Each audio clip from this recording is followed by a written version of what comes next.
कहा जाता है जब इंसान के पास कुछ नहीं बचता तब उसके पास सिर्फ दो रास्ते होते हैं, या तो वह टूट जाता है या फिर खुद को बना लेता है। आज की कहानी एक ऐसे इंसान की है जिसके पास ना जमीन थी ना पैसा, पर उसके पास थी ईमानदारी। गांव रामपुर में चारों ओर सन्नाटा था। कुएं सूख चुके थे, खेतों में फसल नहीं, लोग पलायन करने लगे थे। इसी गांव में रहता था एक सीधा साधा नौजवान जिसका नाम था रघु। उसकी माँ बीमार रहती थी।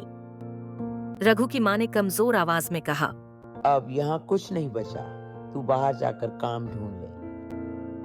रघु की आंखें नम हो गईं, पर उसने हाँ बोल दिया। रघु एक कपड़े की पोटली लेकर दूसरे गांव की ओर निकल पड़ा। दिन भर चलने के बाद वह पहुंचा सोनपुर गांव।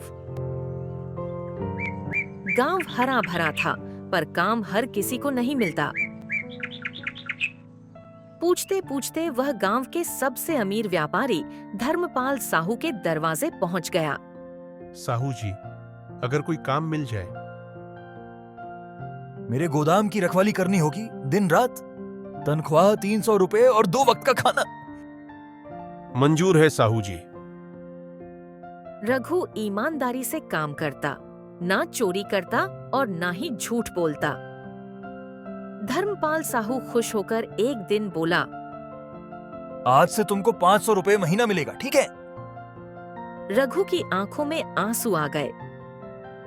कई साल बीत गए। रघु ने छोटी सी झोपड़ी बना ली, पर एक डर था कि कहीं चोरी ना हो जाए। गांव में लोग कहते थे, पंचायत मुखिया बहुत ईमानदार है। रघु ने अपने 7,000 रुपए उसके पास रख दिए। 2 साल बाद रघु पैसे लेने गया। मुखिया बोला, तुम कौन हो भाई? कोई सबूत है कि तुमने हमें पैसे दिए थे? फिर गाली देने लगा और मारपीट करने लगा। रघु अंदर से टूट चुका था। जब धर्मपाल साहू को पता चला तो उसने योजना बनाई। भारी रकम लेकर वह मुखिया के पास पहुंचा और मुखिया से बोला, अगर तुम रघु के सारे पैसे वापस कर दोगे तो हम अपने सारे पैसे तुम्हारे पास जमा कर देंगे।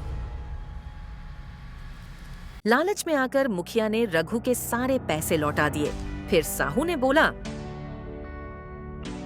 अब मुझे पैसा जमा करने की जरूरत नहीं।